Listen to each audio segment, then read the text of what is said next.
حضرت شیخ بایزید رحمۃ اللہ تعالی علیہ لکھا ہے کہ حضرت نہ اپنے مریدوں کے ساتھ نماز پڑھنے جا رہے تھے، تو گلی تنگ تھی، تو اس جانب سے نہ کتا بھی آ گیا۔ تو ظاہر ہے اگر تلقین آئی غیب سے، کوئی دل میں خیال تو آیا ہوگا نا، تو حضرت نے نا اپنے کپڑوں کو بڑا سمیٹا اور سائڈ پہ ہو گئے کہ کتا گزر جائے، کہیں میرے کپڑوں سے لگ ہی نہ جائے یہ۔ تو پھر یہ تلقین آئی غیب سے، وہ جو کتا ہے نا وہ بول اٹھا، عرض کرتا ہے بایزید کیوں مجھ سے اتنی نفرت کر رہے ہو؟ آپ نے فرمایا تو نجس ہے، میں نماز پڑھنے جا رہا ہوں، میرے کپڑے خراب کر دے گا، میں تو اس لیے پیچھے ہٹا ہوں۔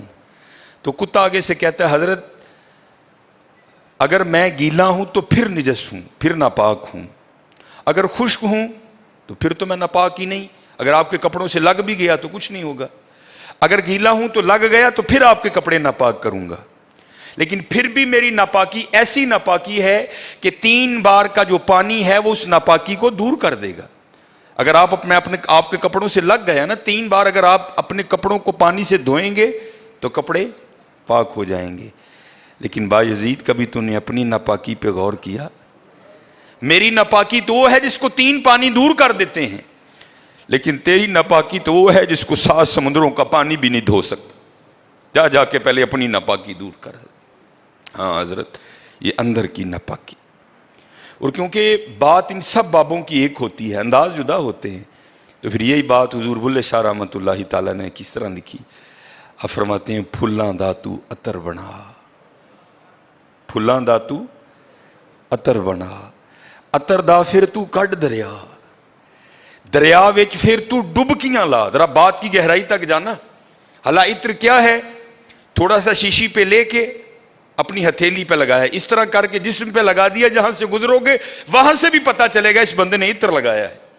اگر تھوڑی امپورٹڈ شیشی ہے، تھوڑا سا خود پہ سپرے کر لو، جہاں سے گزرو گے وہاں سے بھی پتہ چلے گا کہ اس نے عطر لگایا۔ عطر تو اتنا سا بھی ہو تو وہ بو کو دور کر دیتا ہے، ختم کر دیتا ہے وہ۔ لیکن کتنا گہرا مصرع ہے، پھلاں دا تو عطر بنا، عطر دا پھر تو کڈ دریا، تھوڑا سا لگانا نہیں، پھلاں دا تو عطر بنا، عطر دا پھر تو کڈ دریا، دریا وچ پھر تو ڈبکیاں لا، پھر بھی تیری بو نہیں مکنی، پہلوں اپنی میں مکا، پہلوں اپنی میں مکا۔ انہوں نے تو بنایا تھا فقیر، چل تو آج تو بس ساڈا فقیر لے، لیکن یہ میں اس نے پھر موقع ضائع کر دیا۔ میں حضرت پھلاں دا تو عطر بنا، عطر دا پھر تو کڈ دریا، دریا وچ پھر تو ڈبکیاں لا، پھر بھی تیری بو نہیں مکنی، پہلوں اپنی میں مکا۔ اور جس نے مکا لی حضرت اس کا کام بن گیا، وہ تو ہے ہی کریم۔ ہاں، اور کتنے کریم ہیں میں آپ کو بتا نہیں سکتا حضرت۔ یہ ہفتے کی رات تھی، جو پچھلا ہفتہ گزر گیا ہے نا، جس طرح کل ہفتہ آئے گا، یہ بھٹر میں پروگرام تھا، تو پروگرام پہ گئے، وہاں سے مجھے آتے آتے نا تقریباً 12 بج گئے۔ جب میں گھر آیا نا تو چھوٹا بیٹا میرا، سب سے چھوٹا ابراہیم، بڑا رو رہا تھا، تو ماں اس کو چپ کرانے کے لیے نا وہ ٹہل رہی تھی، اس کمرے سے اس کمرہ، اس کمرے سے اس کمرہ۔ تو وہ کہتی ہے کہ شاہ کے بعد کی اس کی طبیعت خراب ہے، مسلسل رو رہا ہے، میں نے بڑا چپ کرایا، نہیں کر رہا، تو اس طرح کریں اس کو کسی ہاسپٹل لے چلتے ہیں۔ میں نے کہا چلو، ہم الخدمت لے گئے، اور ڈاکٹر نے چیک کیا، اس نے کہا بچے کا گلا خراب ہے، اور جب بھی بچوں کا گلا خراب ہوتا ہے نا ساتھ پھر ان کے کان میں بھی درد ہوتی ہے، اس کے کان میں درد ہے اس لیے رو رہا ہے۔ اس نے وہ دوائی وغیرہ انجیکشن وغیرہ لگائے، اس کے کان میں ڈراپس بھی ڈالے، لیکن میں نے کہا نہیں، میں آدھا گھنٹہ ویٹ کروں گا، بچے کی جب طبیعت سنبھلے گی نا میں پھر ہی گھر لے کے جاؤں گا۔ ہم وہاں بیٹھ گئے، خیر بچے کی طبیعت سنبھل گئی، ہم لے کے نا گھر آ گئے۔ اب ظاہر ہے بچے کی طبیعت خراب تھی، اس کی ماں نے عشاء کی نماز نہیں پڑھی تھی، میں نے فرض اور سنتیں پڑھ لی تھی، وتر اور نوافل میں نے بھی نہیں پڑھے تھے۔ وہ بچہ سو گیا، ہم نے اس کو چارپائی پہ لٹایا، آگے میں نے نماز شروع کر دی، میرے پیچھے میرے بیٹے کی ماں نے نماز شروع کر دی۔ اب میری وطروں کی نا دوسری رکعت تھی، ظاہر ہے ماں بھی یہاں ہی ہوگی، وہ فرض پڑھ رہی تھی، میں وطر پڑھ رہا تھا، یا اس کی تیسری رکعت ہوگی یا اس کی بھی دوسری ہوگی یا چوتھی ہوگی.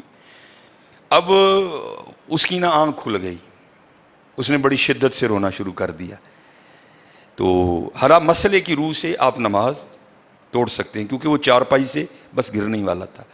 دودھ ابل رہا ہے، بی بی نماز پڑھ رہی ہے، نماز توڑ کے دودھ بچائے.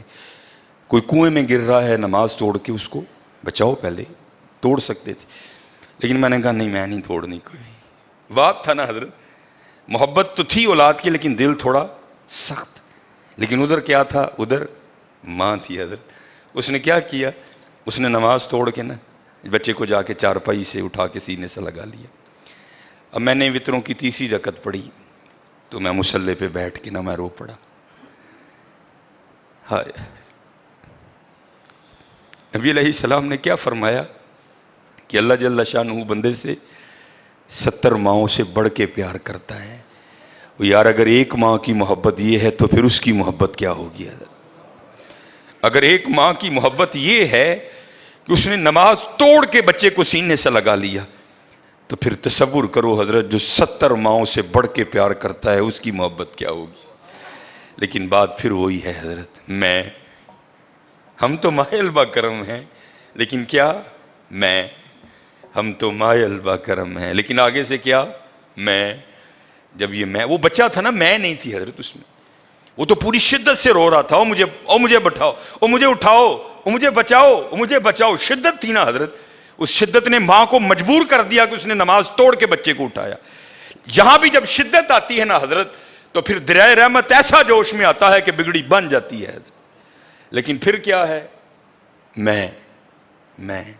ہم تو مائل با کرم ہیں، کوئی سائل ہی نہیں.